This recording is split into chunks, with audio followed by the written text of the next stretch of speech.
Hi friends, आज हम देखेंगे टाइप्स ऑफ फ्लो। जो कि फ्लूइड मैकेनिक्स में टाइप्स ऑफ फ्लो होते हैं वो हम आज देखने वाले हैं। उसमें पहला फ्लो होता है स्टेडी फ्लो। वो क्या होता है? It is that type of flow in which the fluid characteristics like velocity, pressure, density etcetera at a point do not changes with time. मतलब जो फ्लूइड की जो कैरेक्टरिस्टिक्स होती है जैसे कि वेलोसिटी, प्रेशर और डेंसिटी, वो रिस्पेक्ट टू टाइम चेंज नहीं होती। मैथमेटिकली कैसे आता है? D v by d t is equals to zero, d p by d t is equal to zero and d rho by d t is equals to zero. मतलब velocity, pressure और density constant रहती, वो change नहीं होती। और उसका example क्या है? Flow of water from a compressor pump. दूसरा जो फ्लो है वो है unsteady flow. Unsteady flow is defined as that type of flow in which the fluid characteristics like velocity, pressure, density, etc. at a point changes with time। मतलब इसमें जो है velocity, pressure और डेंसिटी, ये जो कैरेक्टरिस्टिक्स है fluid की, और टाइम के अनुरूप चेंज होती जाती है, वो कांस्टेंट नहीं रहती। इसका एग्जांपल क्या है? Flow of water from a centrifugal pump. और इसको मैथमेटिकली हम कैसे लिख सकते हैं? D by d t is not equal to zero, d p by d t is not equal to zero, d rho by d t is not equal to zero. मतलब वो velocity, pressure और density constant नहीं रहती। तीसरा जो flow है वो है uniform flow. It is defined as that type of flow in which the velocity at any given time does not changes with respect to space। मतलब जो वेलोसिटी है वो स्पेस के रिस्पेक्ट से चेंज नहीं होती।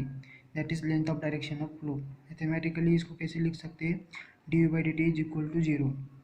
और इसका एग्जांपल क्या है? The flow of liquids under pressure through long pipelines with constant diameter. चौथा जो फ्लो है वो है non uniform flow. It is dependent on that type of flow in which the velocity at any given time changes with respect to space। That is length of direction of flow। मतलब जो velocity होती है वो respect to space change होती जाती है time के अनुरूप। और मैथमेटिकली हम इसको कैसे लिख सकते हैं? D u by d t is not equal to zero. इसका एग्जांपल क्या है? The flow of liquids under pressure through long pipelines of varying diameter. जो फ्लो है वो है laminar flow. It is defined as that type of flow in which the fluid particles moves along a well-defined path and all the streamlines are straight and parallel is called as laminar flow। मतलब इसमें क्या होता है? जो particle move होते हैं वो well defined path, मतलब एक ही पाथ से मूव होते हैं, और जो स्ट्रीमलाइंस होती है वो स्ट्रेट और पैरेलल होती है। इसके डायग्राम दी हुई दोस्तों नीचे, वो जिसमें दिखाया हुआ है पाइप में से डायरेक्ट फ्लूइड फ्लो हो रहा है एक डायरेक्शन से, और लिक्विड लेयर का पाथ दिया है वो बिल्कुल स्ट्रेट है। एग्जांपल क्या है इसका? फ्लो ऑफ हनी और thick syrup from a bottle. छठा है turbulent flow. It is defined at that type of flow in which the fluid particles move in a zigzag वे, और a flow in which each liquid particle does not have definite path and when the path of a liquid particles crosses each other। मतलब वो क्या होता है? जो fluid particles होते हैं उनको एक फिक्स्ड पाथ नहीं होता, और वो जिगजैग वे से रन होते, मतलब फ्लो होते, और वो एक दूसरे के पार्टिकल्स के पाथ को क्रॉस कर जाते हैं, और उनको डिपेंडेंट पाथ कोई नहीं होता। फिर उसकी डायग्राम दी गई है नीचे। नीचे उसमें दिखाया गया है कि पार्टिकल्स का जो पाथ है वो एक दूसरे को क्रॉस कर रहा है, और इसका एग्जांपल क्या है? ऑयल ट्रांसपोर्ट इन पाइपलाइंस। अभी जो सातवां फ्लो है वो है कॉम्प्रेसिबल फ्लो।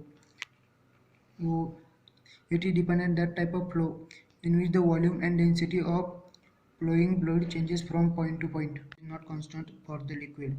मतलब क्या होता है? डेंसिटी जो होती है फ्लोइंग फ्लूइड की वो पॉइंट से पॉइंट चेंज होती जाती है, वो कांस्टेंट नहीं रहती थ्रू आउट द फ्लो।